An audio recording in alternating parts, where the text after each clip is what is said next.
We're here today to interview Mrs. Itsel Landau. My name is Dr. Henry Lustiger-Thaler. This is a interview that is jointly copywritten by the United States Holocaust Memorial Museum in Washington and the Amud Eish Memorial Museum in Brooklyn.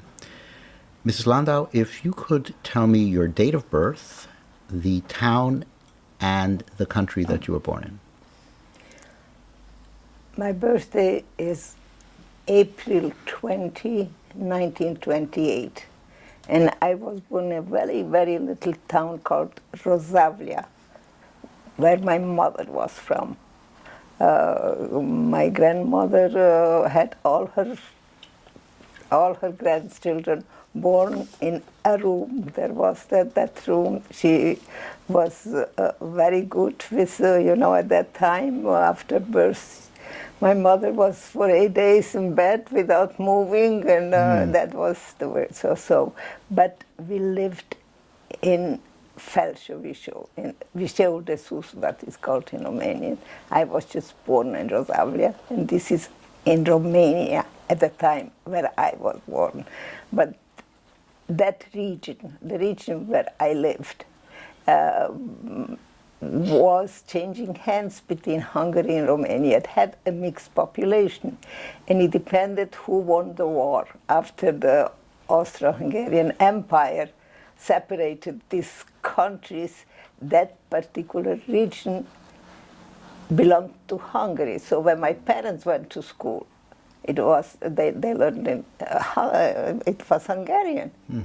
But after World War I, it changed hands, and it became Romania. In 1940, when Hitler kind of took control of Hungary, of that region, it became again Hungarian. And it's very sad. It was only a small part of Romania, but the Romanians never let their Jews being deported, and the Hungarians did. So I was born in Romania, but I was deported from Hungary. Very born in a very tumultuous political period. Exactly. Very tumultuous political period. So let's go back to just some of your earliest memories of life in your town, and speak to me about your family, your brothers, your sisters, your grandparents. I'd like to get to know those folks through your interview. I was one of 6 children. My father was one of 10. My mother was one of 10. We lived in Viseu, Viseu they called it in Yiddish. And my memories are very, very nice. My grandmother had a very big house, the big business. Everybody lived out of that business. It was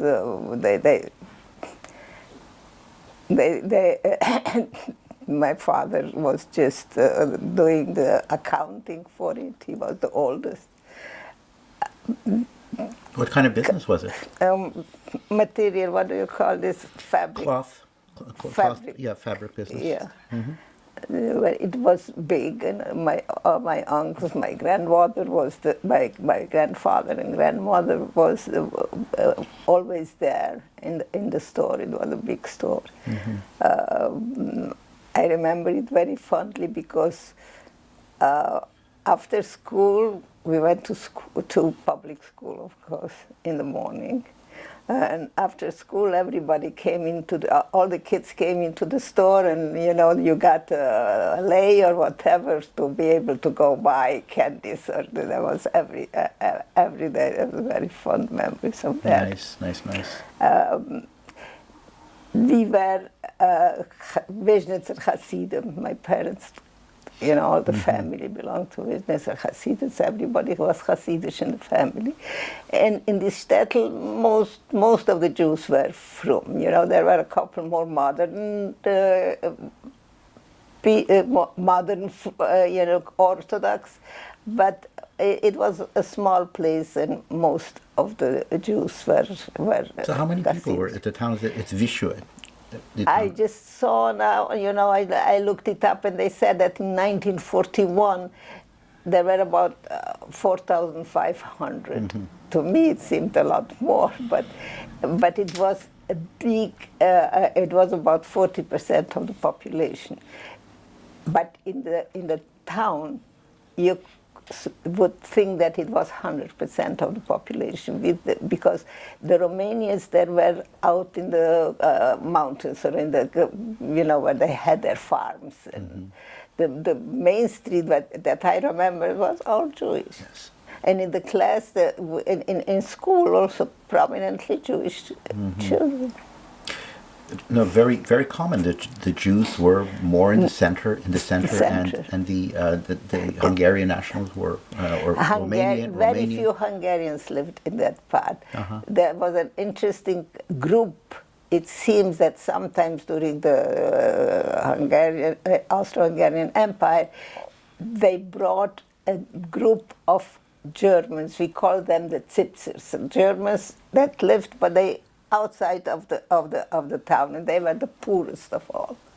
But I remember we had one who came, the Holzhacker, to prepare the wood for the winter, and he could not read and write, and my sister insisted to teach him, how to write. And I remember. It's a nice memory. That's a nice memory. Yeah, and when I remember him saying, Holzhacken, that is you don't know what schreiben is not. It's not Holzhacken.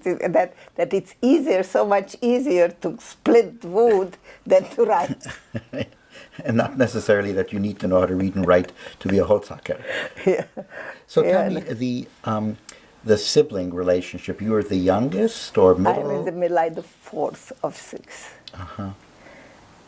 I was the fourth of six, and we lived in a house very close to my grandparents' house. There were cousins, there were, it was always a very, very close family life. And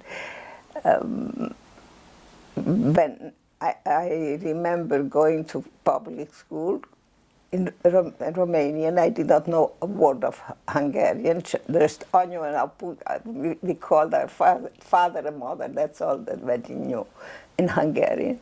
But only Yiddish, we spoke Yiddish at home. And when I was very little, there was a good Beis Yaakov in my city.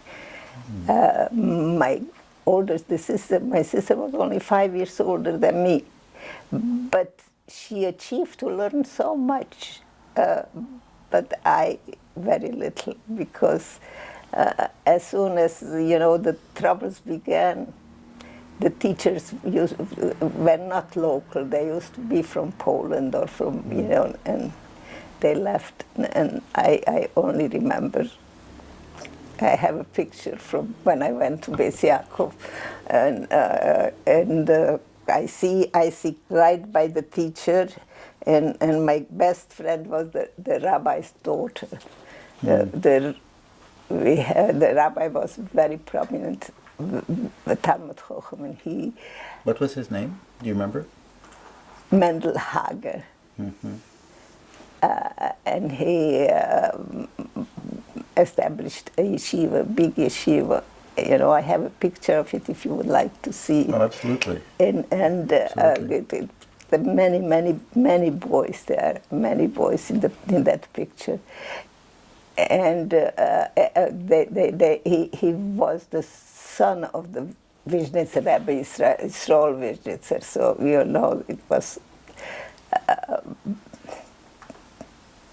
My father was very proud that we had such a rabbi, and they were very close.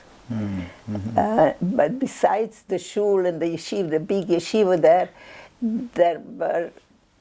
there was another very big synagogue and at least 6, 7 other small shuls.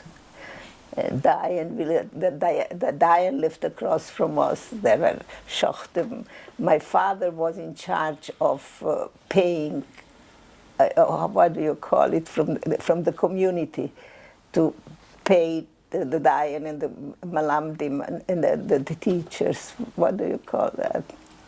I forget exactly the term. Yeah. But I know exactly what you're speaking of. I forget the term. You know, because he was in charge, you know, of that, of paying for the shochet and for the teachers, there were heders various heders for the boys, but they also went to school, to public school in the morning. Mm-hmm. Many times when they were bigger, I remember my older brother had to go much earlier, first to the cheder where they davened, and then go to school. The school was just till 1 o'clock, and then after 1 o'clock back to cheder. And the Beit Yaakov, the course, were in the afternoon, yeah. After 1 o'clock. It's something very interesting. I have a son, you know, he likes to look up. He called me up that he likes to open Judaica, that there are sales on Judaica subjects, right? Mm-hmm, mm-hmm. And he found and sent me a picture of what do you call it when you get your grades? Report card. A report card from this yeshiva. Mm. It was on sale. If somebody had it, imagine it must be 90 years ago, you know. Beautiful. It was so beautiful. You know, everything was on there. Behavior, dress. I was so proud of that. You know. Did he buy it? Did he buy it? Just likes to look at. But can you imagine that people put it up? Absolutely. As a Judaica, and it had value. Absolutely. But I was very proud of the way it looked. I think any private fancy school wouldn't have a better type of a report card. Uh-huh. Just to give you a picture that, you know, and that these things mattered. These things mattered. How things looked mattered. Okay.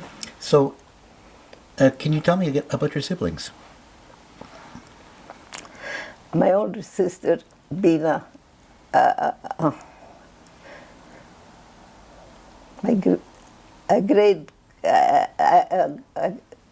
granddaughter just named her daughter after her. Because she appreciated, so she admired her so much. She was very, very bright. And I remember stories in school. Whenever there was to come an inspector, they always called on her for everything. And she was so good in geography that the story went that when the inspector came, she knew to point with a stick from the back on the map which country of Europe is where. She was, you know, and she was very good in math. She was very bright. My second sister, Feiga was her name. It's very hard for me to speak about her. She was very special. She was very full of life and had a beautiful voice. Was singing and knew how to declaim poetry beautifully. Then came a brother 2 years older than me, Itzhak, it was his name, me. Then a sister, Suri, and my little brother, Shmuel.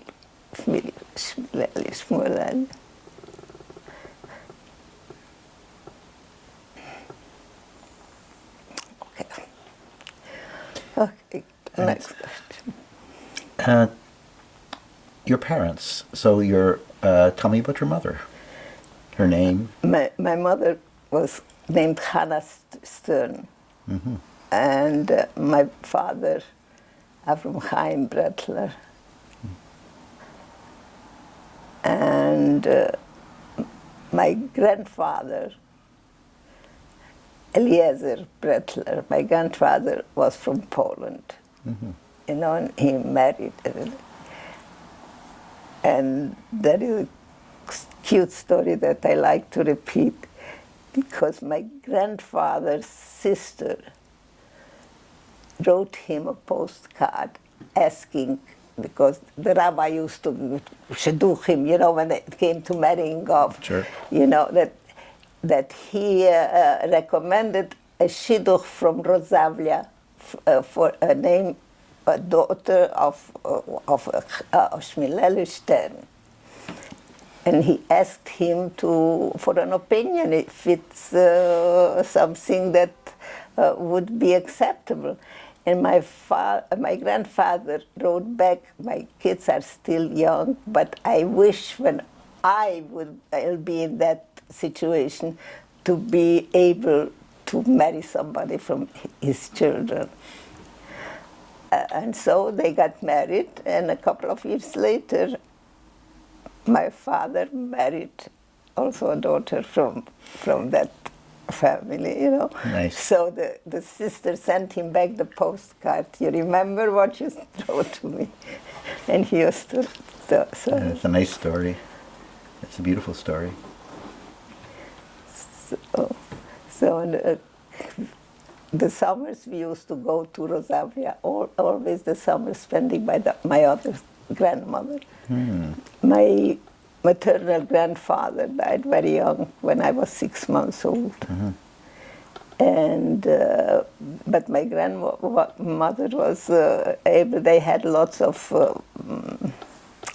property there. You know, that it was a little bit like in the feudal times. You know, that the people used to work live on those properties and work, and then you got one fall I was there, and it was very interesting to me because I went with one of my cousins, even so I must have been really young, very young, and after the harvest came in, and you had to make the allotment, and it was 2 bushels for grandmother and 1 bushel for him, you know, so...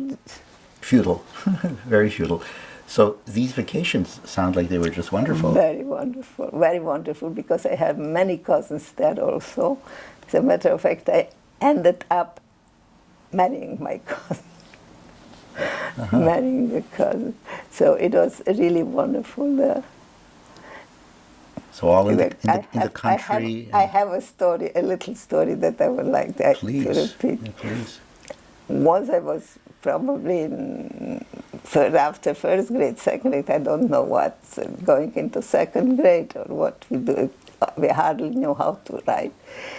And we had to write a story about our vacation.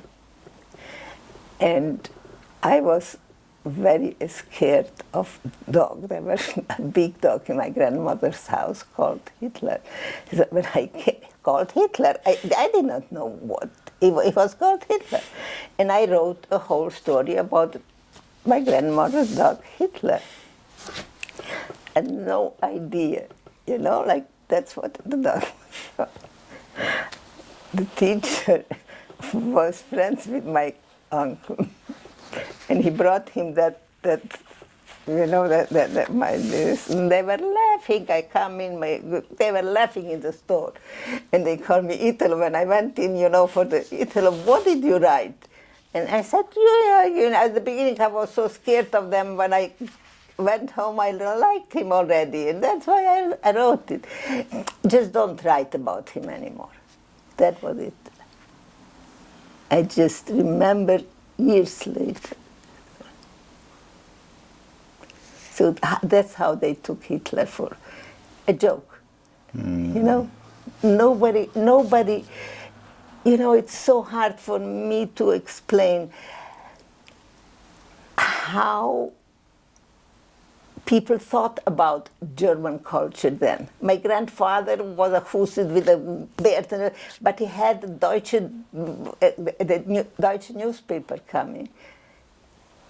And I had to go learn, you know, the old-fashioned the German script in the afternoon.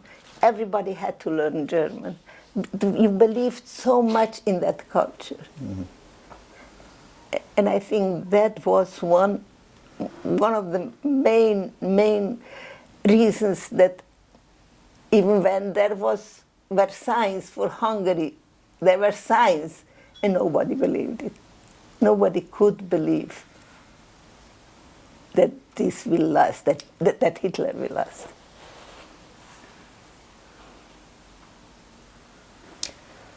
Fascinating, fascinating.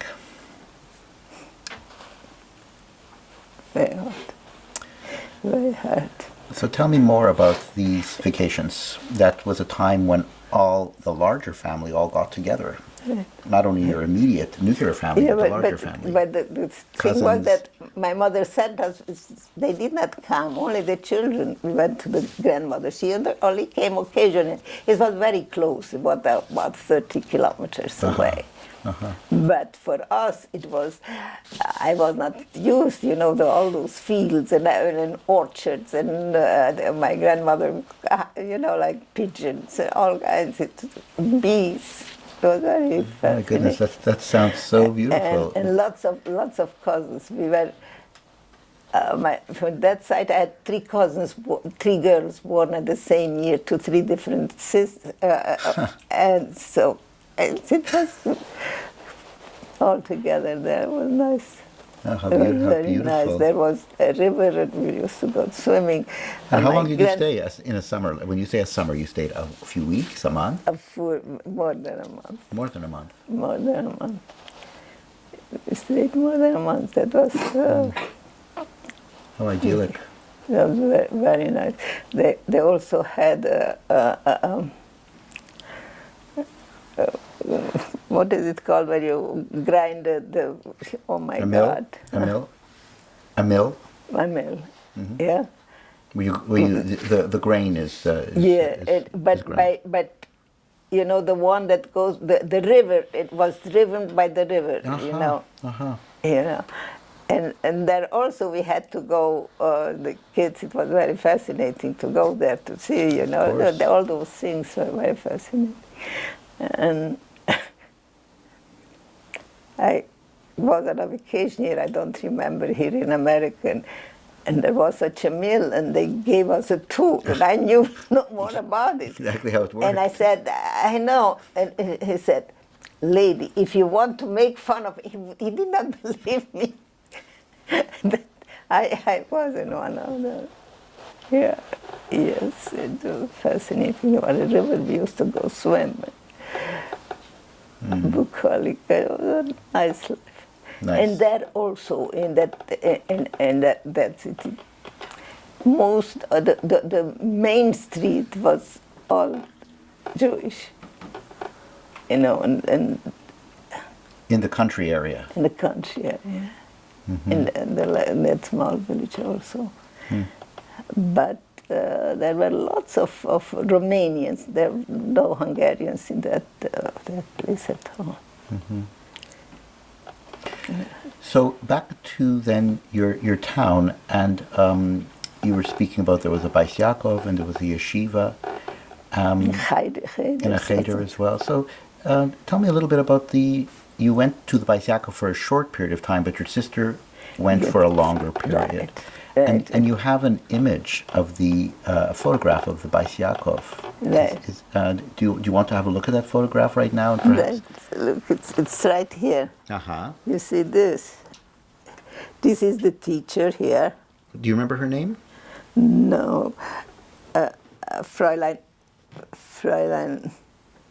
I don't. Yesterday I did. Well, maybe it'll come It will back. come back. Maybe it'll come back. See, But she was the Polish, so part of the Bais Yaakov movement. But the most interesting thing of all, that what we learned, what I remember, is you translate it into German. Brechen am Anfang. You translated it, you wrote in Yiddish letters, but German, Hochdeutsch. Interesting.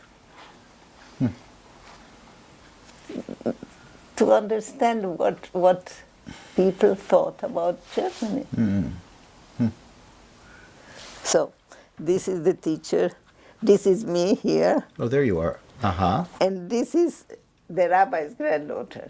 She's my best friend. She was my best friend. But all of my I had an aunt who I see still alive. She's only 6 years older than me. She was almost the same age as my sister, and she's still alive in Israel. And is that her? Where is she in the picture? She's in the picture. Where is she? This is her. Right there, with the collar, the white collar. Oh, I knew everybody, but and I don't have the glasses now. My two other sisters are also here. No.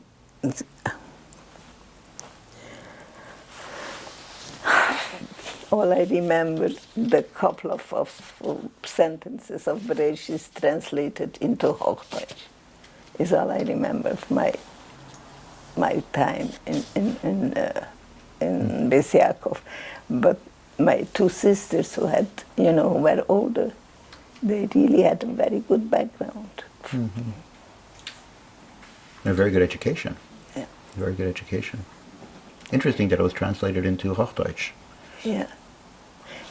It's like if you were somebody, you had to speak German, you had to.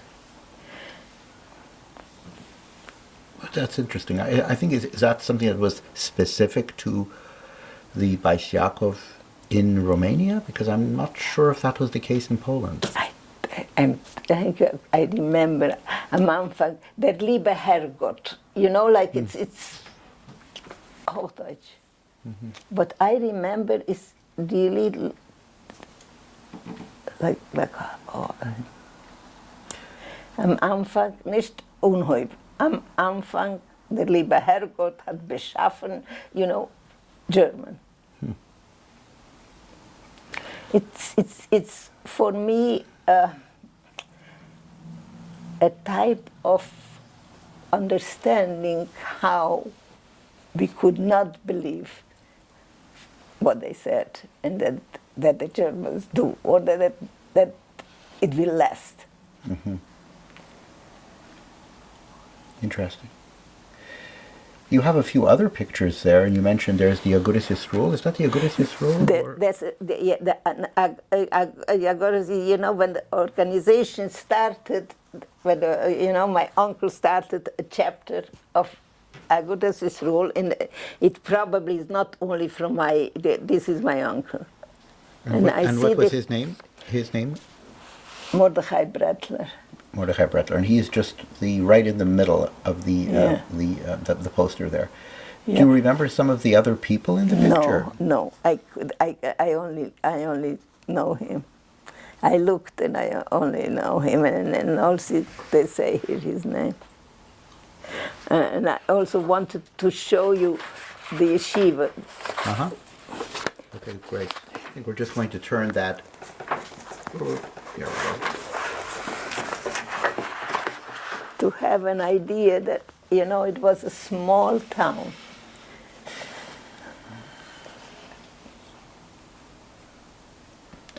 My goodness. Do you recognize some of the people in this? No. No.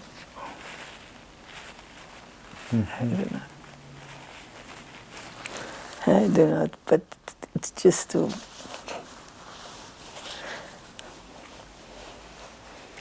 Remarkable. Because it was... Did your older brother? Was a younger brother? You had two. No, my brother was 2 years older than me. We were a little bit. How should I say? My brother and another 3 boys had a special teacher for themselves and a room, and after that he went to Großwardein, to the Vesnitzer yeshiva. I see. Because by the time he came up, so the older rabbi died, and the yeshiva kind of floundered under his son. It wasn't so famous, it seems. My father sent him to Grossverdan to the Vizhnitz yeshiva.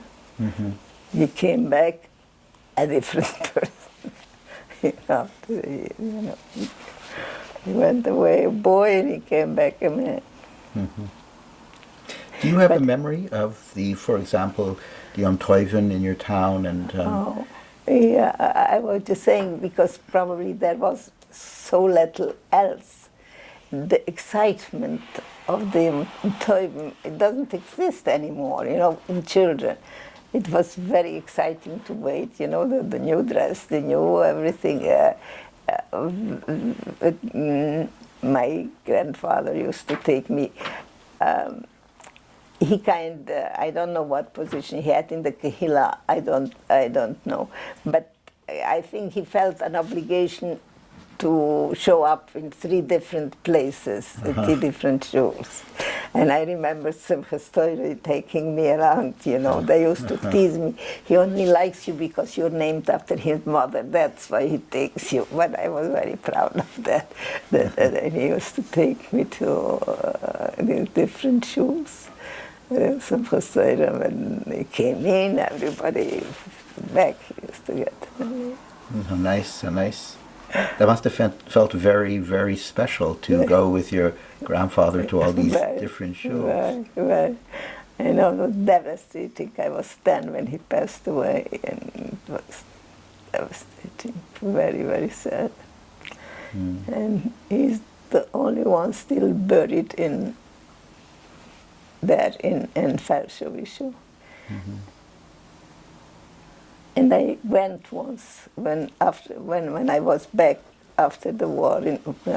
I went once in Felsővízső, but I only went up to the cemetery and back to the station. I did not want to go see my house. I let the other group go, and I was too cowardly to go. I just did not.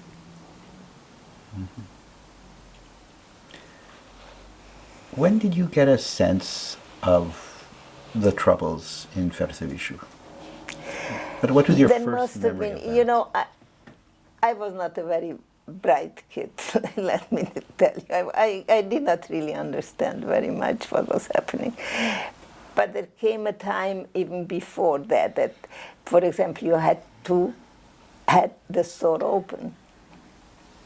That was when it started. Sometimes when the Hungarians, later when, first of all, when the Hungarians occupied it, which was in 1940, school was finished for me. That was it. I never went back to school, and there was nothing. So we really the public school. Public school. There came a Hungarian teacher, and I went. I was scared, and I just didn't go to school anymore. So I had this. I love to read, and I read a lot, and we played with the other cousins, and that was it. But the idea of the store had to be open, and nobody, only my sister and my aunt used to sit there with some friends, and we would go on. Nobody ever came in to buy anything. They were just sitting there. It became a kind of parlor meeting for young girls, for boys in the store. But I remember a very difficult time, but that was way before, and it was from when very anti-Semitic.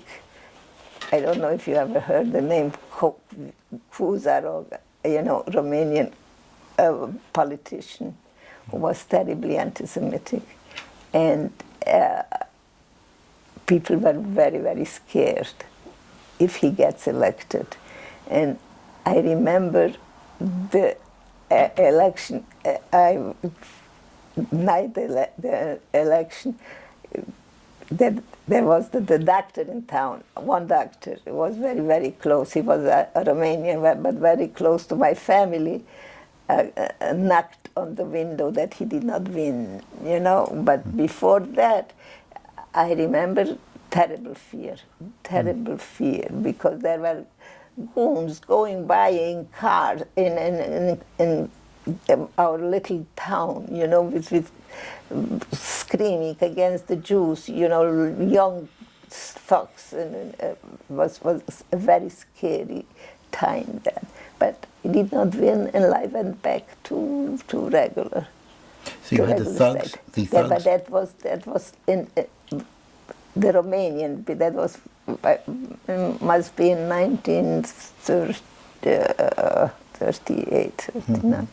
But your neighbors, your non-Jewish neighbors, what was their reaction at the time?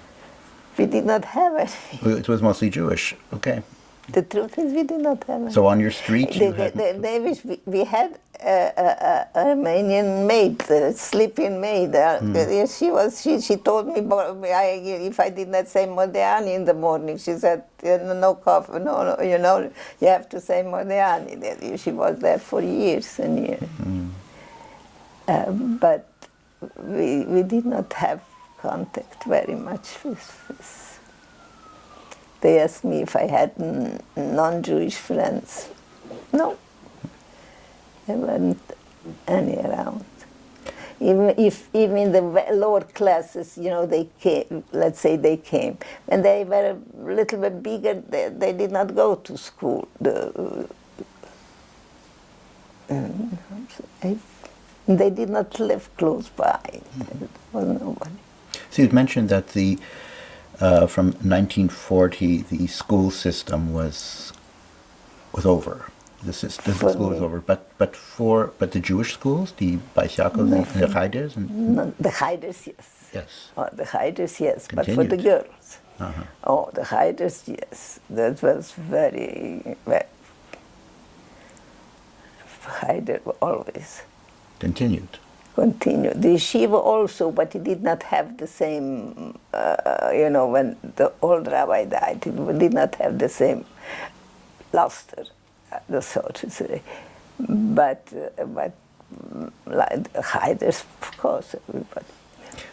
But the Baisiakov, you mentioned that the teachers went back to Poland. And that was it. So from 1940 on, the Baisiakov was in I think even Varsovia. before 1940. Before? I think even before, because I don't remember. You know, by 1940 I was already 12. I did not have Baisiakov. So you had private Jewish schooling? Not very little. Very little. Very little how to write and how to daven. Mm-hmm. And then I liked to read a lot, and we were playing cards, and I don't know how the days passed, but not much learning. So then restrictions on Jewish life from 1940 onwards.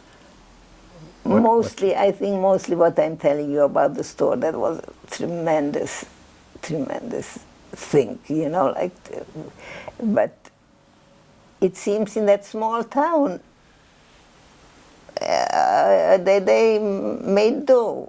It did without having to Mechaler Shabbos, or, you know, whatever. Never any of the men came into the store. Just the girls went and sat there and closed it. You know, just that it should be.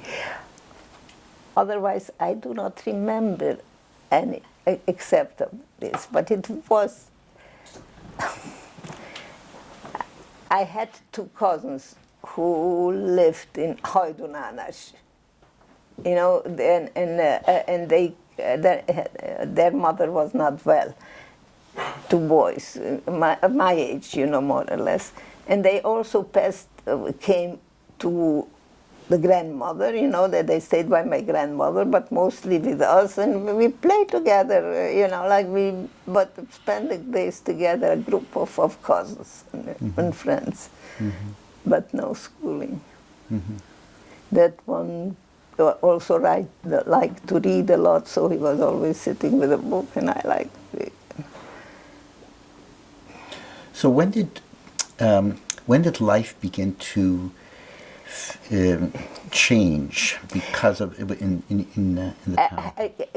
Let me tell you, I have a little bit of a different story. I was already 15 years old. I read a lot, and I was so dying to see a big city. I was never in a big city. I was just in these little towns around. And one of my uncles made up his mind that he's going to live in Debrecen, which was the second largest city of Hungary. He had a 2-year-old girl. I imagine that he thought that I'll be a babysitter or whatever, because she said, "Italy, do you want to come with us?" And I was so excited, to go to Debrecen.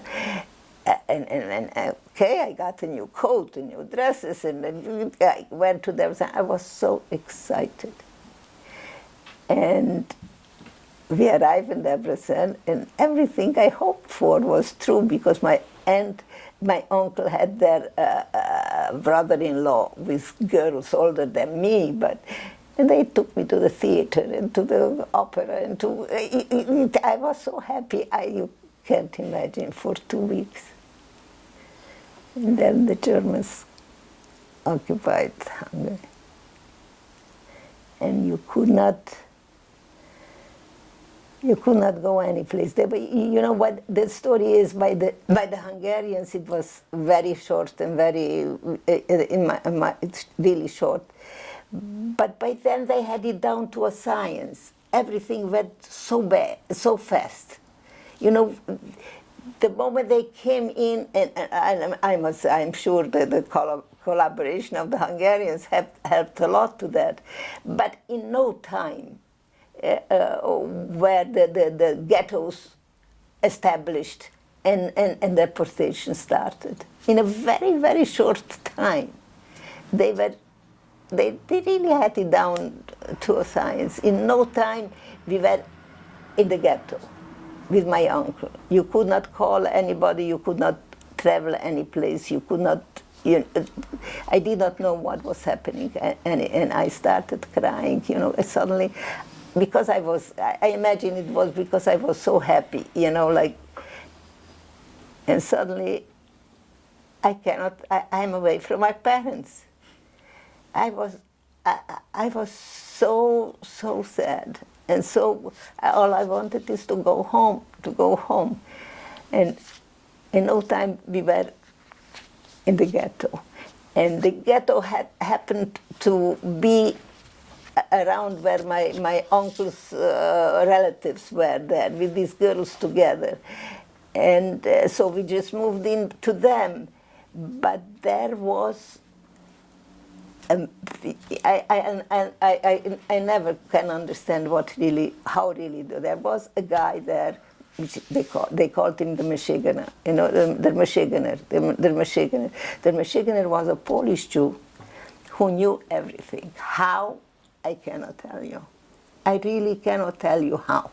But they fed him, they lived there, he lived there with them, but because I was so miserable, I listened to him, and he started telling me about everything, how they deport the young people first, and then whenever my uncle saw me talking to him, he used to scream at him, "Wo sitzt du mit dem Michigan? Weiß nicht, was redt." He doesn't know what he's talking about. But he knew about Auschwitz. He knew everything, and I believed him. And I really believed him. And nobody did. But my uncle was a doer. He had money, and in no time he had Christian papers for all of us, with the pictures and with everything. This was in the In In Debrecen. Debrecen. You were 40. 14? It happened like in 44 March. So you were about March 14, 15 years old at this time. I was 15, yeah, 15 and a half. 15 years, yeah. So I think it was such a short time, I cannot really remember that, the short time that we were in that ghetto, in the ghetto. And it seems now that I think back, you know, that after the ghetto, there were these brick factories. And later I figured out that they took the people to the brick factories because there was a rail station there for those bricks to be shipped or whatever. Because after the ghetto, they took us all to that brick factory, which was outside of Debrecen. And this guy said, you know, and this guy was telling me, see, this. And I was sure that nobody's alive anymore because the way he described everything, and my uncle kept me and he promised me, yeah, we'll escape. And we did escape from the factory, from the brick factory at night. He bribed the guys, and we did escape, and everybody had, we took out of the stars, we had. Tell me about that. How did that escape happen from the ghetto in Debrecen? How he arranged it, I don't know. But I had you know, like sitting with my picture, with everything, that my name was, I don't know what, you know, like a Hungarian name, and everybody had Hungarian, you know, false papers. Mm-hmm. And at night, he just bribed the guy, and we just walked out from there. And we went to Budapest. Him and a brother-in-law. A brother-in-law had a little boy, and he was a little girl, and me. And we went with the papers. There was no problem. We arrived in Budapest. We stayed there a couple of days. And what happened is that many people, not many people, some people figured out that if you can smuggle yourself back to Romania, it was not far, you know, to Romania, like the Mexicans do here, right? To smuggle yourself over there the people were not deported. And that's what he did. He found I don't know how, but we went to Oradea, it was called Groisverdan, which was close to the border, and up into the mountains one night, and waiting there in a hut where the other smugglers would come and take us after after it's really dark. And we're there in the hut, and my aunt was with another group, and my uncle fell asleep, and I just ran away. I could not face. I do not know. Now, lately, you can say survivor guilt, I don't know what. I just could not face it going. And I ran away. And I ran till I saw light, and there were the guards, you know, the border guards. And it was an old Hungarian guy with another one, and they were so nice. And they tried to talk me out. They tried to talk me out because I said, I want to go where there are Jews. Please take me.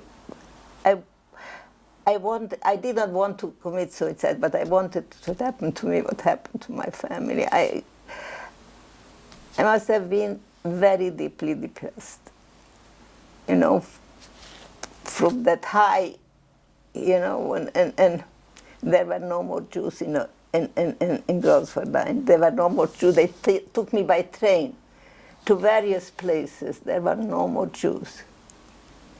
And one night, there was no train, so they, can you imagine, 2 policemen with me going to look for Jews in Hungary. They did not know what to do. There was no train. They took me to a prison, and they sat there with me in the prison till the morning when there would be a train. And when they tell me that nobody tried to escape, when I was there waiting, they brought in a big group of boys, beaten bloody, you know, like that they caught trying to escape. I don't know what happened to them. I don't know what happened to them. I just know that I had some money, and he brought the policeman brought some food for them. And in the morning we traveled and we got back to Debrecen, and in Debrecen there was a transport to Auschwitz. I think it was the last one, and I got on that. And I arrived to Auschwitz, and I knew, I knew. And so you had never made it back to your town. So you never made it back to your town. I did not. You never made it back to Romania. Once you went to Debrecen after those 2 weeks, from Debrecen to Budapest, and then Budapest, this entire process occurred, and then back to Debrecen. Back to Debrecen. And then on the transport to Auschwitz. On the transport to Auschwitz. Uh-huh. How long was this period? Was this weeks? Was this months that you were traveling with these 2? It was. Let me see. It was about 3 months. Wow. It was about 3 months, because by the time I arrived in Auschwitz, something happened in Auschwitz that is such a mess. I don't think that many could say, but you know what? I was so at peace when I arrived there. I did not care what they did to me. You know, when they cut my hair and when they all these masses, I did not care at all. I did not care. I really wanted it should happen to me what happened to my parents. And at the end they took me. They took this after by that time I don't think they did not put names anymore. They didn't attach to names for my parents also not. I think they stopped already tattooing the names at that time. My husband did have, but it seems some groups, maybe for the woman, they did not tattoo me. But when I saw that they'll kill me, they did not. They gave us some rags to put on. They took away everything, shaved us and kept us there for hours and hours. And then they marched us to one of those cells, one of those lagers in Auschwitz. You know, there are different ones. Mm-hmm. And the day, I can't explain it, but I was content. I did not for one thing think about anybody else, just finished. I'm here. The second day, they march, they form us and march us out. And I said, now it will be. No, now there can be. We marched, I was in Lager, that was the Lager B, where I was. They marched us, and at the side there was a group of people, of women, and they were splitting stones. And I hear there from them a voice. Are there, you know, she was screaming, are there people from Debrecen amongst you? Are there people from Debrecen? You know, she was, and it's my sister's voice. I recognized her voice. And I started screaming her name, and she recognized my voice, and she tells me, she just was able to tell me, Mommy is here, you know, Mommy is here with me, and my older sister, and my aunt, and suddenly, I couldn't believe him. Suddenly, I changed. I want to live. My mother is alive, and my sister is alive, but we have to march. They started screaming, but I somehow had the presence of mind, and I said, I am in this block, in this, please don't let me there. That's all I knew, and they marched me. And we sat down there, and I say, now they'll kill me. Now when I want to live, now they'll kill me. I don't know what happened, why they took us on that march. My sister told me then they never were there before, at that place. But at night they bring us back to where we were before. I don't know why they marched us. Why nothing. They were just marched us to a place. We said that I don't have an explanation for all those things. They took us there. The next day, a girl tells me that I should be at the entrance to the camp tomorrow morning. What happened was that in the lager, in the lager B where I was, there was no kitchen. In the C lager, where my mother was, from there they brought the food in to lager B. And my sister found out that the person who carries the cubes gets 2 portions, of whatever food. And she found somebody, and she told her, you can keep the 2 portions, why don't you let me go? And she brought in here, she came in here. The Germans did not recognize, they knew numbers, but the face or this, that did not matter. They would not recognize anybody. So she came in and she told the people who came to accept, to take over those cubes, those big, with the soup that they brought there, told her to come and tell me I should there be tomorrow morning. And tomorrow morning I come, and you couldn't recognize, they just had a little bit of hair, but they were gaunt, and you can't imagine how and I was still in a very good shape. But my sister this was my second sister, Figgy. She was a charmer, and I don't know what she told the German woman, but she turned around. And we could embrace, and we just looked at and laughed and cried. And she said, come every day, I'll try something.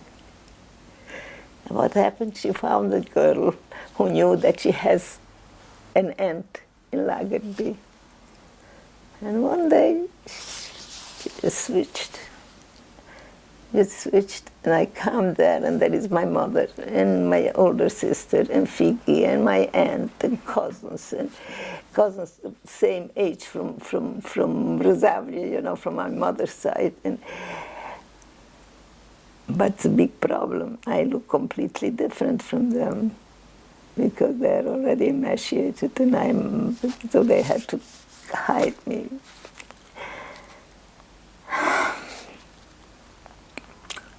It was very hard. It was very hard because then I just... You thought they were all dead, and you meet up with them. I wanted so much to live, I just wanted so much to live. It was such a sudden change. But I still had this fighting, they had to keep me down, for a while, because they were afraid, like that I'm going back to what I know. So Auschwitz was horrible. And we were hungry and we were cold. But my mother was there.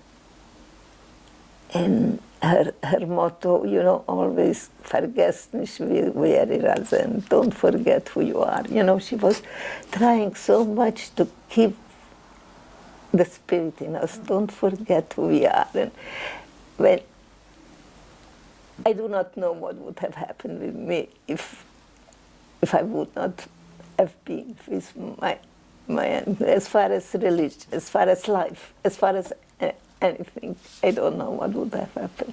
But it was with my mother, it was another thing altogether, you know, because you did not question anymore, and also, you know, when you talk about these things, about religion, about faith, about, after a little while you were so debilitated that the only thing was survival, you know? And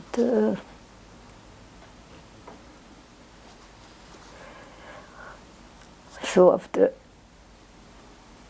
there was this very interesting thing about my mother's being there, because how many people of her age were allowed there? And the story went, I was not there, I just heard about it. I had a little brother, and my mother had my little brother by the hand when they went through Mengele. So in the election, I forgot to mention Mengele when I arrived there. You know, when he decided who's right and who's left, right? But when my mother, he was always there. I don't know how. He was always there by the selections, Mengele. For me, and then again by my mother, when my mother arrived. So what happened is that she had my little brother by the hand. My grandmother, my father's mother, she was an imperious, strong lady. She saw that the three, my sister and her youngest daughter, my two sisters, went to the right. She took away my little brother and pushed my mother and told her, you never leave those girls alone. You know, she pushed my mother, and Mengele looked away. He did not see. And my mother went to the right. So when, you know, when they say about survival, the strong survive, that he survived, the muzzle survived, you know. And it happened again. It happened again, the same thing, when after a couple of months that I was in Auschwitz, I was only a couple of months there, and they needed laborers, people for work, and new selections came, you know, and again you had to march undressed in front of Mengele, who would tell who was yes and who no. And we were always selected, and my mother not. So we'd run back. A couple of times we ran back, till once my mother ran it, and she was with us. We selected a group of 500 women to a labor camp. Now I know that it was before Volkswagen belonged to Volkswagen, but now that they made a type of mines there, and they needed workers. But once we arrived in this labor camp, It wasn't so awful then. You know, in Auschwitz it was just a horror every day. Standing in the Zählerpell for hours, waiting there to be counted. Cold, horrible. This incredible way of putting people to sleep on those slats of wood that you could not move. You know, we were 13. Luckily, we are almost all family, you know, and you could not move. It was so. Getting to a place where you got your little cat, everybody got a little cat, and you get showered once a week. And, you know, it was a lot better. And it so happened that they chose for the Lagerälteste, for the supervisor, somebody that knew my family very well. And I asked her, now, how come that they chose you? I asked her after the war. She became, my son married her daughter, the granddaughter, I'm sorry. I had a young son. Of the Lagerälteste. Of the Lagerälteste. You know, she liked my family very much.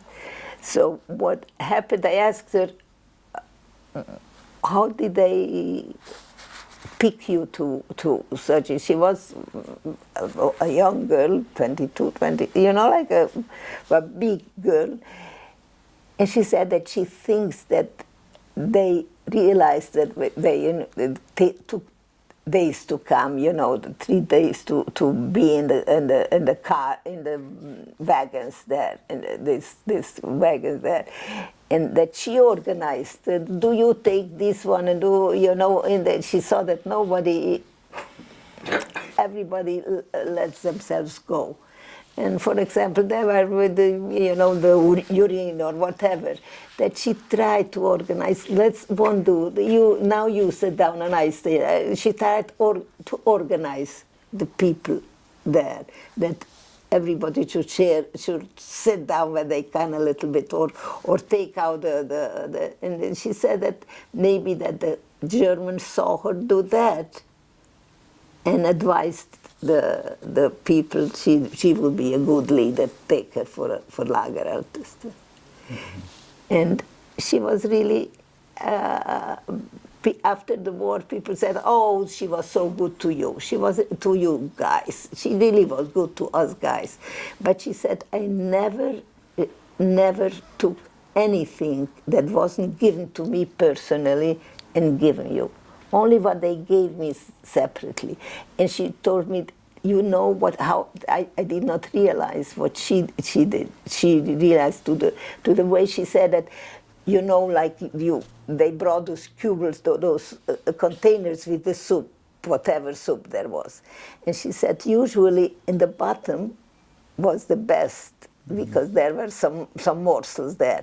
So she realized, she arranged it so that every day another group should get that. You know, she tried to be very, very fair, and really she was good.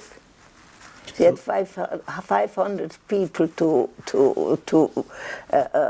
you know, to watch over, and she had to deliver so many people to go to work every day, and so many to clean and whatever. And she kept my mother inside all the time to clean that. And we went to the factory working, but there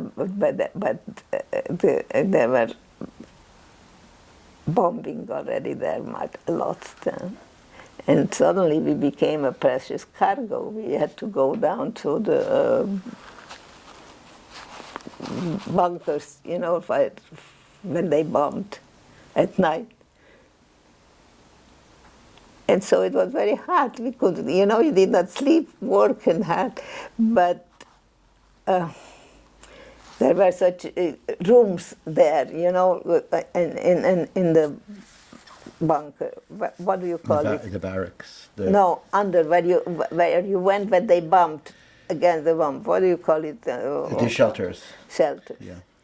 So there were big rooms, and everybody tries to get in where my sister Figgy was, because she was entertaining them. She sang beautifully. She declaimed. She remembered poems, and she really. She was very, very special. She really, the Lagerelters said, "Why do you push in so much? Come in here, you can stretch out and sleep." And I heard one saying, "You go to sleep. Here I get a little bit of hope." So your mother and your sister, mother, two sisters, you all my were aunt. able to be together during this time because of the Lagereltern. Because of God. Because of God. Because how many people like my mother survive? Because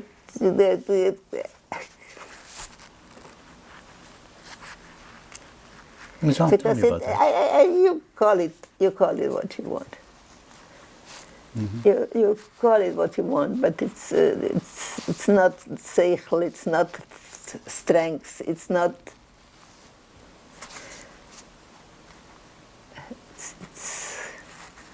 It's happened. I don't think that only the strong ones survived. I think it was.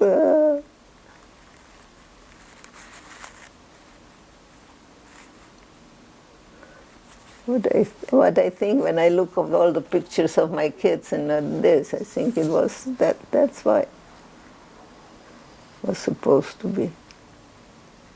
So we did work. It was hard. It was could not compare to Auschwitz, but it was still hard work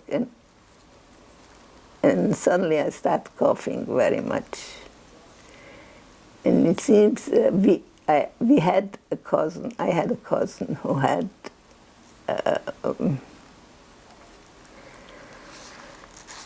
the lung disease, no? Tuberculosis. And my mother was right away afraid, and she got every week a big schmat, to clean the toilets. That's why she was kept inside. She did not go to work. She had to clean the toilet. And every week she got a piece of schmat. And one week she took a piece of schmat and made a little vest for me, because I coughed and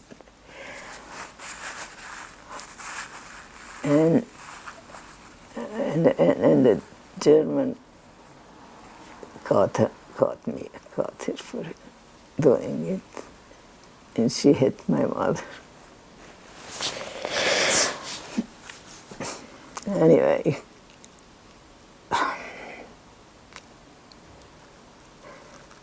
this is an episode that I'm going now a little to jump a little to, because about that. She was a beautiful woman, that woman, the German woman that hit her, very young, beautiful woman.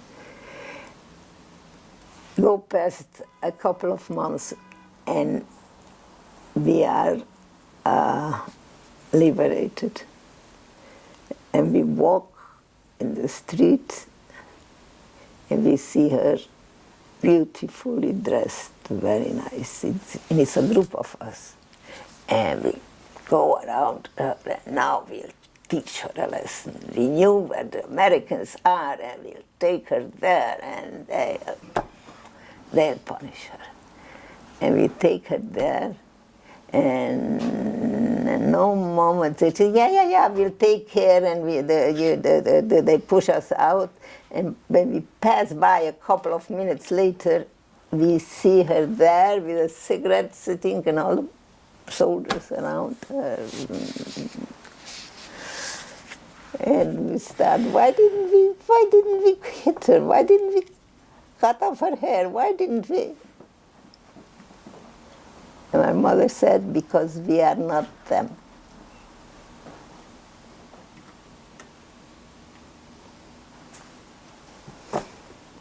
Okay, so let's go back to the Arbeitslage.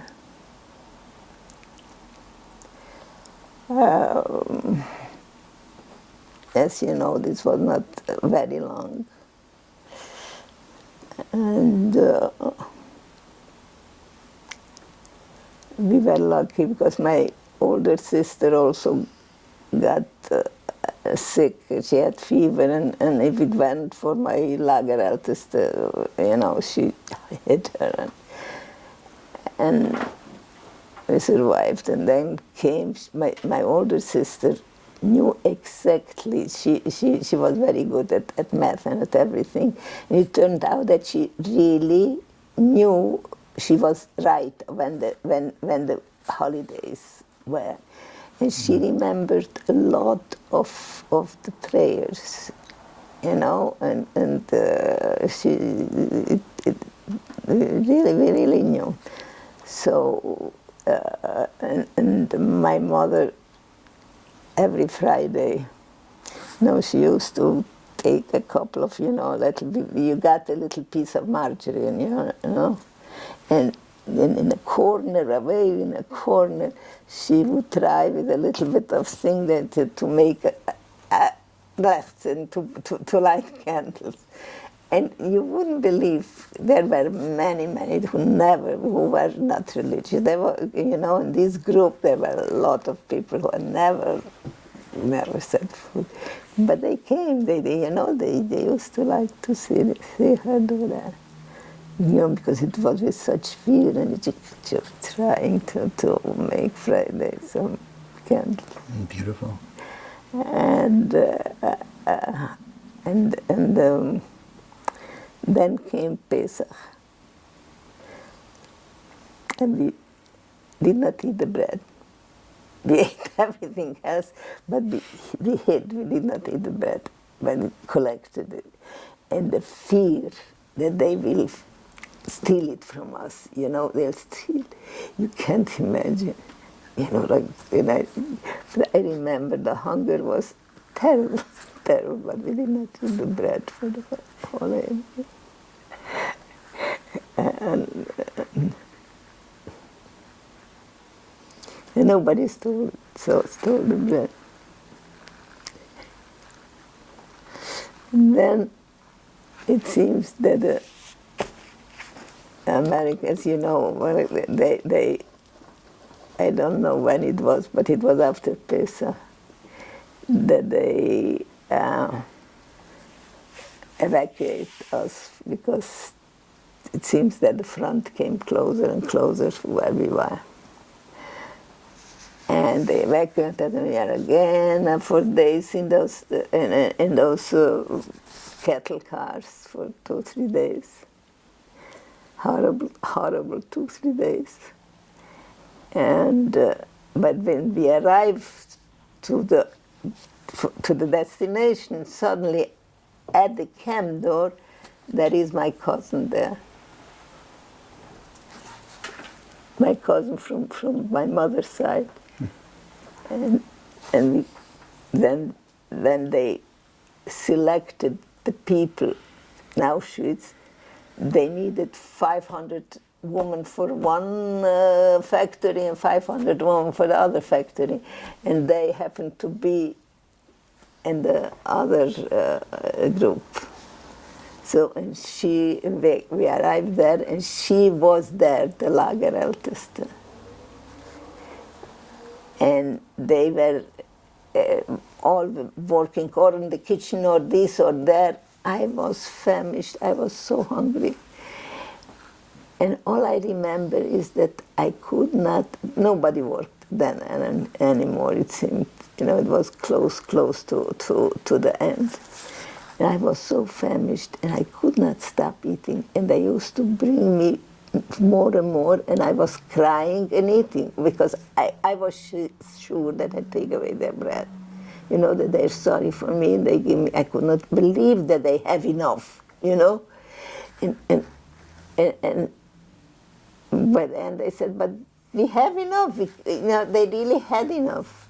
But this idea of eating with a terrible guilt, you know, like I could not eat, and I was crying, you know, till they said, don't worry, we are, you know. And then they opened a couple of days later, they opened the gates and the Americans came in. And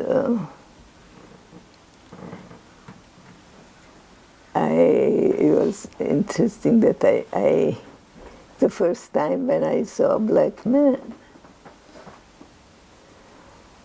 with them,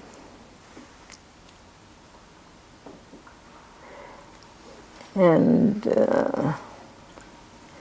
everybody was wild. And my mother, and it was Shabbos, Itsel, and my mother was very afraid, and her kinderlich vergessen is very, and you know, she was very afraid that we'll forget who we are, you know, like that we forget who we are. When people went out and really looting the stores and bringing back stuff, and one of my cousins, you know, we just could not do it. We just could not do it.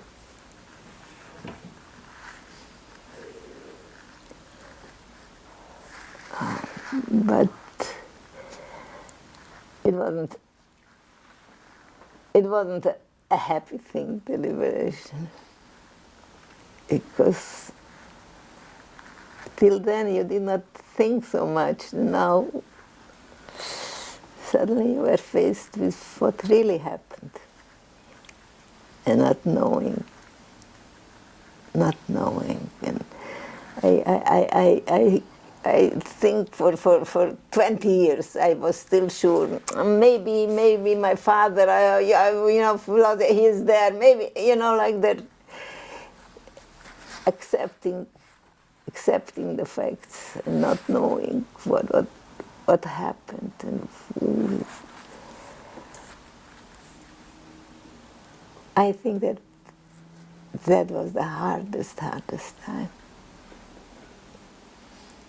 Realizing what had happened. What happened. Yeah. And now you already, you know, so you have what to eat. What? Where? Whose? It was very, very hard. And then somehow my mother's brother, a younger brother, heard, you know, how they heard where we were. And he came there with a friend. And somehow that friend of his was quite a guy, you know. He was not afraid of anything.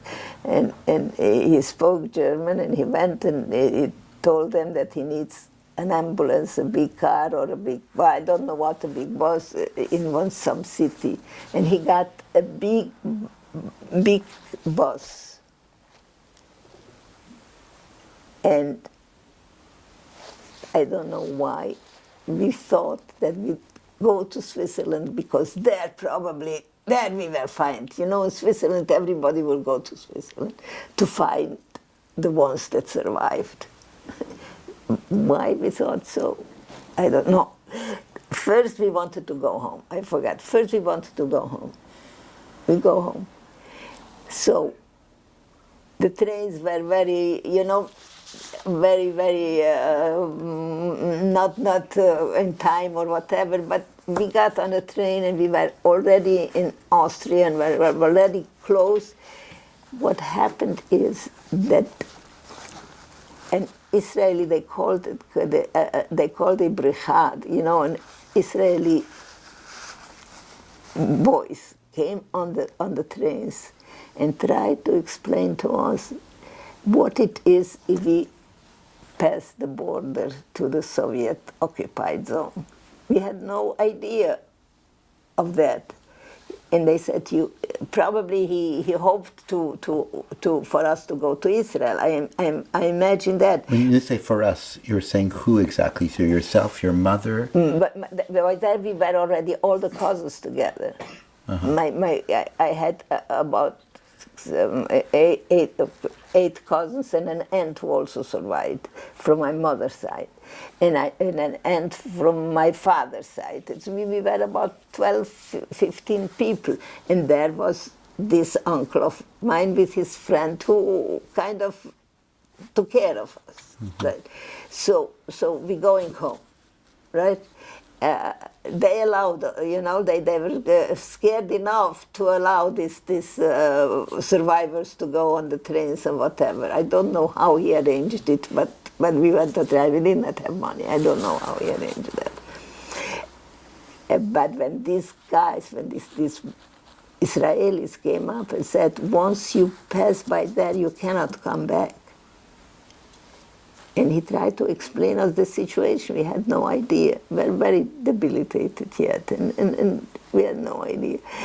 And it made, once it sank in, because we knew already for the Soviet Union from before, once it sank in that we won't be able to, what it means if it passed from the Allied occupied territory into Soviet occupied territory.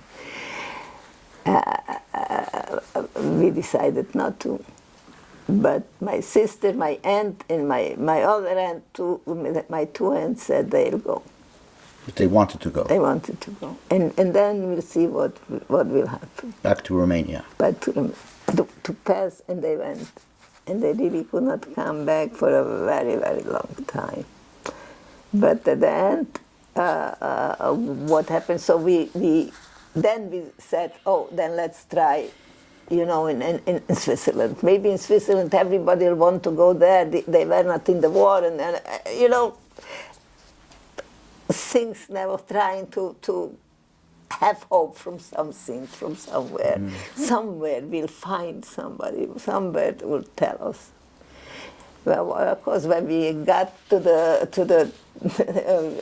got to a town called Bregenz, very close to Switzerland, we realized, you cannot go to Switzerland. They would not let us in, and probably other people also thought, other survivors also thought that. And a whole group of young survivors found themselves there. But as I say, the men were more, they were able to go to I don't know, probably they went to the whatever offices there were, officials there. And we were assigned lodgings, and we were given places where to be there. And a whole group there. Where exactly are you? Bregenz. In Bregenz? Bregenz. This was at the Swiss border? Close to the Swiss border. I don't know exactly how long we were there. And then a man named Meir Herskowitz also came there, and he was very educated, very, speak several languages. At the end, he ended up being here a professor at Yeshiva University for Talmudic studies. But there he started trying to teach us, to make groups of kids and teach us a little bit, we were out of school for so long. And he was very, very good for me. He was incredible. And so we started having classes of whatever, like a little bit of this, a little bit of that, whatever and you could. Where was this exactly? Where were you at this time? Bregenz. In Bregenz. In Bregenz. And there was then also a French chaplain. He was a captain in the French army. He was a chaplain from the French army. And his whole goal was to help survivors. And he used to bring us food and arrange us to go. And at the end, we all decided we want to go to Israel. It was probably, not only that. I remember my father at the time was also very Zionistically inclined, but of course nothing came of that. But to go something that, so this French chaplain organized us into a group and to go to Paris, because in Paris already at that time there were all kinds of Jewish organizations who tried to help those survivors in many ways. And he was from Strasbourg. His father was a shochet, since he took us at night, for the night to his father's house, our family. This Monheit was his name, Captain Monheit. Mm-hmm. And then when we arrived to Paris, somehow or other, I don't know which organization arranged that for us, and they put us up in a beautiful, beautiful castle outside of Paris. But it was a magnificent place, which we probably destroyed, and at that time, I remember it was Pesach already. That means that almost a year passed around between Bregenz and this and that. And I only remember Pesach. I probably drank a little bit, and I fell onto the table, and all I was screaming is, "You think I don't know what happened? I know what happened." They told me after that for an hour I was crying and screaming. You all think that I don't, because I was a kid, I was a baby. You think I don't know what happened? I know what happened. We started to know what happened. So at that time, they organized Aliyah Bet. The story of Aliyah Bet. Sure. It's probably a little bit like now the Africans that come to Europe, because the boats were very rickety and everything was illegal. But still, that was our only chance. What else? What else? So they took us to Marseille. But before getting on a ship from Marseille, there was an Israeli doctor who had to make sure that the person is able to go on such a voyage. There are some notes. You want to ask something? No, it's because you're about to start on you're thinking here of going on the Aliyah to Israel, or to mandate Palestine, and so you're still with your family at this time. My mother, only my sister, my mother, and your father, and your. My father was not alive anymore. Mm-hmm. My father, my little sister, my brother were guests Erev Shavuos when they arrived. My older brother, I know a yard site, he survived almost a week before on the death marches when he passed away. Mm-hmm.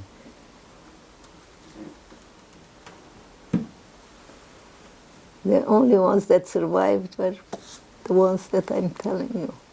Mm-hmm. And what survived the husband of my aunt that was with us. He was not in. He was in a munkatábor. You know, in Hungarian, you know about munkatábor. What is that? The Hungarian took many men, not into the army, but they called it Arbeitslagers. yeah, munkatábor. So he survived in Hungary. Not many of them, but he survived. So what occurred then when you were making the decision to go on the Buricha, to the I come into the doctor's office and he right away says, oh, you're not. Why not? Looks in my eyes. I had tuberculosis. And I really didn't know. He saw it right away, and in no time, this gentleman, this Hershkovich, arranged for me to go in, they call it sanatorium. See, here sanatorium is for raising, yeah? There it's for health. In the French Alps. Mm-hmm. And I was there for 2 years. So you were in a sanatorium for 2 years, recovering. And when you were in the sanatorium, where was your sisters, your mother? They came back to Paris. My sister, my mother and my sister. My older sister was in Romania. Yeah. Uh-huh. The others all went to Israel. My cousins, all the rest, they went to Israel. My mother and my sister remained in Paris. And this Mr. Mayor Hershkovich, by then there were many survivors, other survivors. It was the Aguda or the Joint and all kinds of organizations that I do not know who paid for me because it was a very fancy little sanatorium there. So who paid for me, I don't know. But he arranged everything, this Mayor Hershkovich. He came with me. Whenever I had any type of whatever, he used to come and stay with me. And he also wrote to me every single day a letter in Hebrew, and I was supposed to answer him, and he corrected it and he sent it back. And by the time I came out, I knew Hebrew perfectly, but only to read. I didn't know how to really pronounce it, but I knew. You didn't know how to speak, but you knew you could read.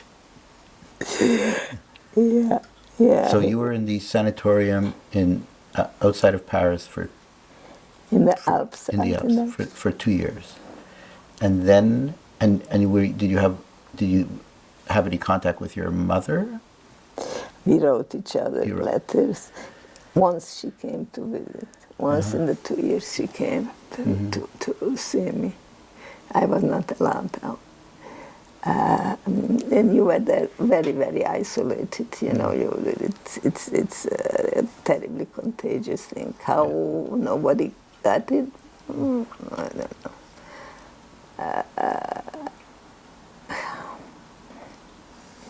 So then after in the sanatorium, it's a long period of time you were there. What did you do in this? What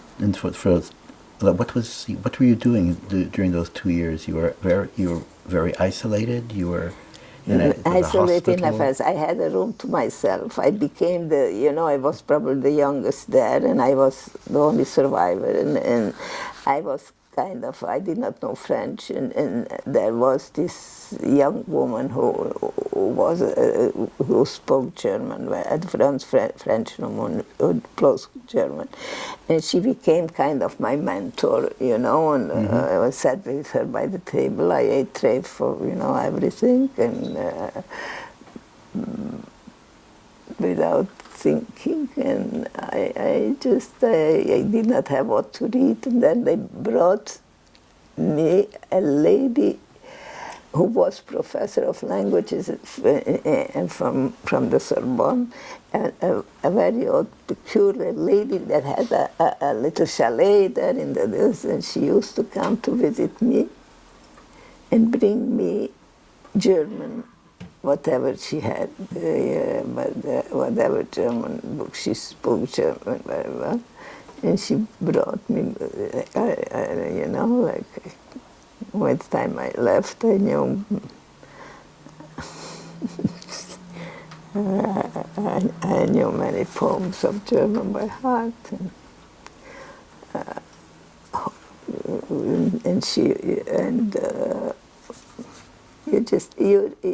You're debilitated. You want to be in bed, but what happens that the only cure then, there were no medication. The only cure then is that they collapsed your lungs completely. They blow in something into the pneuma. They call it pneumothorax. They blow in something that collapses the lungs completely, and hope that will cure it. And the rest, and good food. That was the only thing: good air, good food, rest, and collapsing the lungs. With collapsed lungs, you can do very little, So I was just laying in bed the first time after a year when I went out. I could not walk. So you were covered for 2 years with these various therapies, and There are no therapies. well, the therapies being the collapsing of the lung and the fresh air, and then eventually you went. Eventually, I was released because they considered me not more contagious. But prescription was, the moment you start exercise a little bit, you'll get back. You have to live a very quiet life. My lungs were still, you have to go every week to doctor to collapse your lungs. And you'll have to live with this. I had to go every week to get that infusion to collapse the lung. But I'm not more contagious. So you were able to go to be with your mother? So I came with my mother. And what happened is that then the Vizhnitzer Rebbe survived because he also did that. He went to Romania. He smuggled the family to Romanian territory. So he survived, and he was in Antwerp, in Belgium. And he heard that my mother is in Paris. So he wrote, I don't know how he arranged that we should go to Antwerp, to be close to him. So we went to Antwerp. So when you say we, your mother? My mother, my sister, Figi, and me. And went to Antwerp, and we were there with the Rebbe for Pesach. My mother helped make Pesach. It was, very appreciated. My mother was. I just read an article now that great-grandson described that situation there about my mother being in Antwerp with the Rebbe. And what happened is my father's, that uncle of mine that I ran away from, and the husband of my aunt that went back, They survived, and they were in Romania. And they were in contact with the rabbi what to do with me. I am sick. I am sick. My mother is a rabbi. What will you do in Israel? What will you do? And they said, why don't you come? What will happen to us will happen to you. And the decision came that we went back to Romania to be with them, because what do you do with a girl who really needs complete rest and if she wants to survive on weekly treatment? So we went back to Romania. And So your mother, yourself, and your sister Fegi went back to Romania. and there was my sister Bina, Your older sister Bina was already there in Romania. my aunt who had married already then, Uh-huh. and my other, and I have three uncles, three married, an aunt and two uncles married. Then it was a family, and they took care of us, you know, and they care of me. And this, my sister Figgy slept me, you know. There was time when I got worse that I went into the mountain to live, you know, because the air is better. Then my mother's brother also survived from the Munkatabor, and he went back to my grandmother's in Razavlia, and he was there in the house alone, nobody else, him alone. And he called us, why don't you come here? It's so quiet, it's so this, and we'll, you know, like, so we went there a little bit also. And meanwhile, time passed, and it became very obvious that it's no future there. And everybody wanted to escape, and I became a lot better. And you know, they told me I can stop the pneumothorax, and I was okay. I felt okay. Wonderful. How old were you at this time? This was what year? So this was... Let me see, 48. This was 48. 48, yeah, I remember 48 years when the declaration, when the Russians, I was in Bucharest when the Russians gave for the Israel recognition for Israel. Right in 48. And we were dancing in front of the Russian embassy, and singing that tikva. In Bucharest. What a story, my goodness. In Bucharest, dancing in front of the Russian embassy, the declaration of the State of Israel. Remarkable. But you could not go to Israel. But then, with some money, with some bribing, with something that opened for you, that maybe you can. And that's why we went to Bucharest, you know, with my sister. But it did not happen, so we went back, you know, to my aunt lived in Kolozsvár in Cluj, and my uncle, the uncle that she married was a very, very good man, you know. He really made me feel like, you know, like I do him a favor of being there, and what happened that everything was, I was the one that had to be taken care of, right? And whenever my sister Fig used to come with me, the doctor, I always was afraid that she should not catch that, and had her examined. And they examined her, she's fine, she's good, she's good. So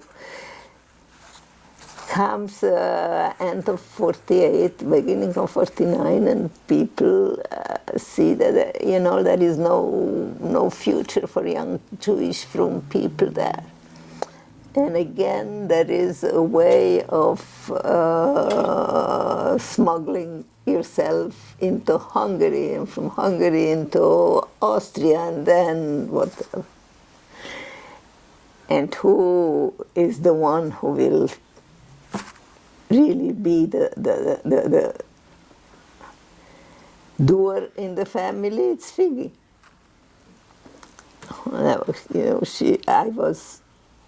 I was then in Resavia by my uncle in that little town there, and Figgy was in Cluj.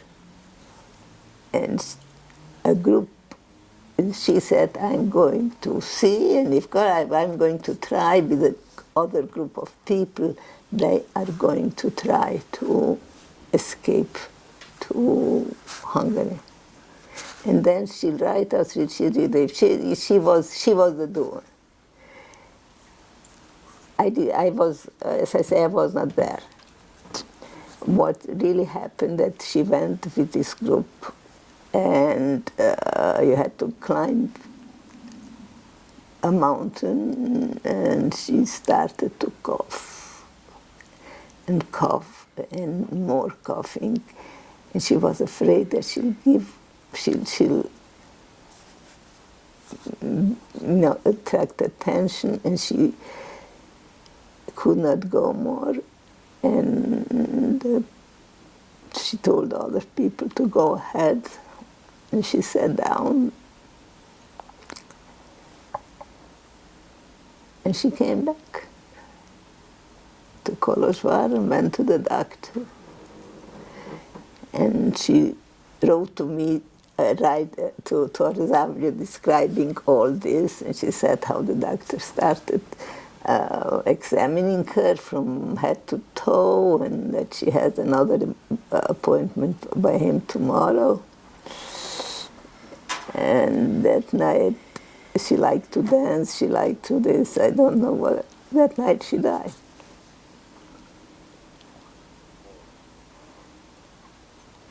And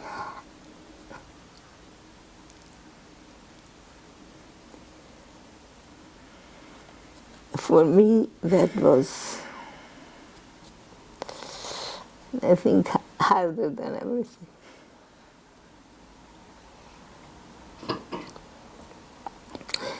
I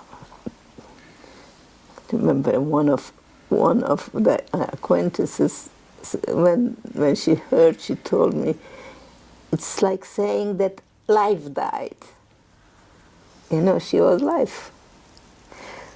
But she had a heart problem that nobody concentrated on.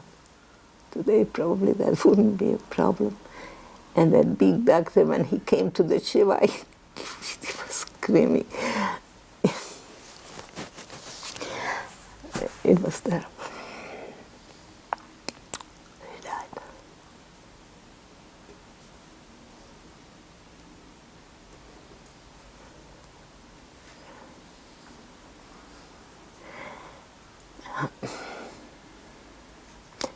They asked me why I don't have a picture. I have many pictures of her, and I have so many pictures.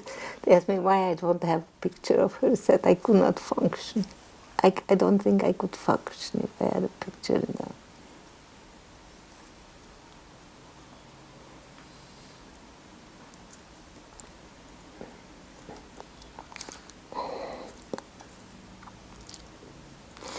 In December, once, you know, I only once she told me that if she would have to live the way I live, she could not take it.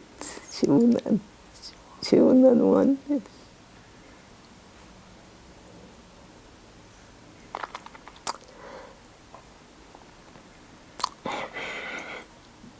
And, she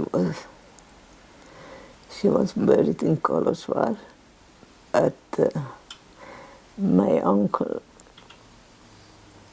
was involved in bringing back the remains of these Vizhnitzer rabbis, and he brought her back to Israel, and she's buried now in Israel, close to my mother.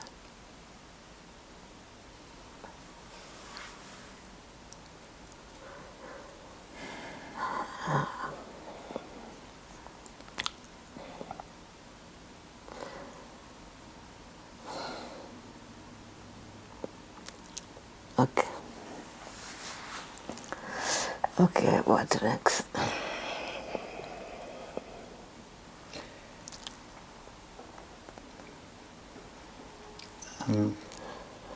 Maybe we'll take a bit of a pause here. We'll take a bit of a pause. It's okay. So tell me what next.